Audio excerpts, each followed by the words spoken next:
திருப்பூர் தாராபுரம் அருகே குள்ளாய்பாளையத்தில் சாலையில் பாலம் கட்டுவதற்காக தோண்டப்பட்ட பள்ளத்தில் விழுந்து தம்பதி உயிரிழந்த நிலையில் சம்பவ இடத்தில் மாவட்ட ஆட்சியர் கிறிஸ்துராஜ் ஆய்வு மேற்கொண்டார். விவரங்களோடு செய்தியாளர் சரவணகுமார் இணைந்திருக்கிறார். சரவணகுமார், ஏற்கனவே தம்பதி உயிரிழந்திருக்கின்றனர். அவருடைய மகள் மருத்துவமனையில் இருக்கிறார். தற்போது மாவட்ட ஆட்சியர் சம்பவ இடத்தில் ஆய்வு செய்து வருகிறார். அந்த தனியார் கட்டுமான நிறுவனத்தின் கவனக்குறைவால் தான் இத்தகைய சம்பவம் நிகழ்ந்ததாக அந்த பகுதி மக்கள் குற்றம் சாட்டுகின்றனர். அவர்கள் மீது ஆட்சியர் ஏதேனும் நடவடிக்கை எடுத்திருக்கிறாரா?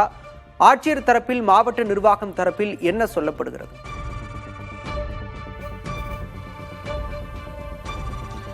பாலா, விபத்தானது காலை 3:30 மணி அளவில் நடைபெற்றது.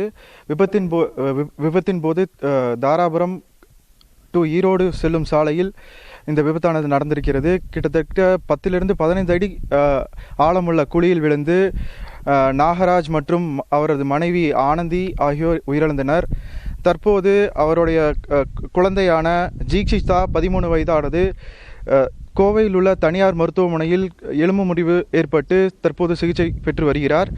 இந்நிலையில் இந்த விபத்துக்கான காரணம் குறித்து ஆராய்ந்த போது முறையான தடுப்பு எதுவும் ஏற்படாததே இந்த விபத்திற்கு காரணம் என தெரிய வந்துள்ளது.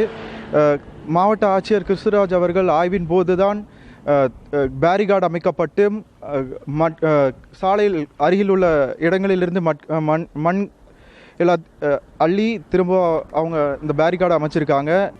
தற்போது மாவட்ட ஆட்சியர் ஆய்வு செய்த போது தனியார் நிறுவனத்தின் மீது நோட்டீஸ் அனுப்பப்பட்டுள்ளதாக தெரிவித்தார். மேலும் முதலமைச்சர் நிவாரண நிதியிலிருந்து நாகராஜ் மற்றும் ஆனந்திக்கு தலா 3 லட்சம் வீதம் 6 லட்சம் வழங்கியதாகவும், மருத்துவ செலவிற்காக குழந்தை தீக்ஷிதா அவர்களுக்கு 1 லட்சம் ரூபாய் அளித்ததாகவும் மாவட்ட ஆட்சியர் தரப்பிலிருந்து தெரிவிக்கப்பட்டுள்ளது. மேலும் இந்த விபத்து குறித்து நடவடிக்கை எடுக்கப்படும் என மாவட்ட ஆட்சித்தலைவர் உறுதியளித்தார். பாலா.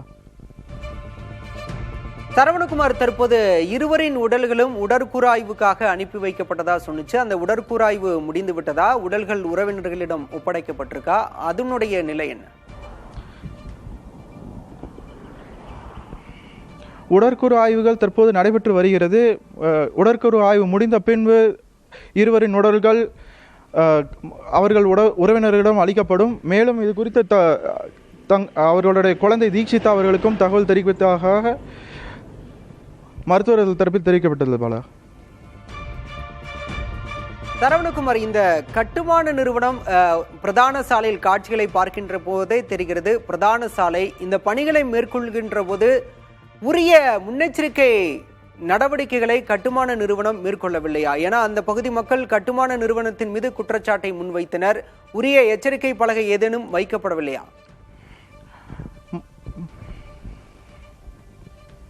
எந்த ஒரு முன்னறிவிப்புமின்றி இந்த வேலையானது துவங்கப்பட்டுள்ளது. எந்த ஒரு நடவடிக்கையும் இது போன்று எடுக்கவில்லை. அவர்கள் முன்னெச்சரிக்கை நடவடிக்கைகள் எதுவும் எடுக்கப்படவில்லை. இந்த இருவர்கள் உயிர் இழப்புக்கு பின்னரே இந்த முதல் நடைபெற்று வருகிறது. திருப்பூர் மாவட்டம் குள்ளாய்பாளையத்தில் பாலம் கட்டுமான பணிகள் மேற்கொள்ளப்பட்ட நிலையில் அந்த பள்ளத்தில் தவறி விழுந்து தம்பதி உயிரிழந்தனர். தம்பதியின் மகள் படுகாயமடைந்து மருத்துவமனையில் சிகிச்சை பெற்று வருகிறார். அலட்சியம் காரணமாக இன்று 2 உயிர்கள் பலியாகி இருக்கின்றன. முதலமைச்சர் நிவாரண உதவியாக 3 லட்சம் ரூபாய், தலா 3 லட்சம் ரூபாய் வழங்கியிருந்தாலும் கூட தற்போது பெற்றோரை இழந்து அந்த பிள்ளை அனாதையாக நிற்கின்றார். தனியார் நிறுவனத்தின் அலட்சிய போக்கு காரணமாக 2 பேர் உயிரிழந்திருப்பதாக அந்த பகுதி மக்களும் குற்றம் சாட்டியிருக்கின்றனர். தற்போது நிகழ்விடத்தில் மாவட்ட ஆட்சியர் ஆய்வு மேற்கொண்டிருக்கிறார். தனியார் கட்டுமான நிறுவனத்தின் மீது உரிய நடவடிக்கை எடுக்க வேண்டும் என உயிரிழந்த இருவரின் உறவினர்கள் வலியுறுத்தி இருக்கின்றனர். என்ன நடந்தது என்பது குறித்து செய்தியாளரும் விரிவாக பதிவு செய்தார்.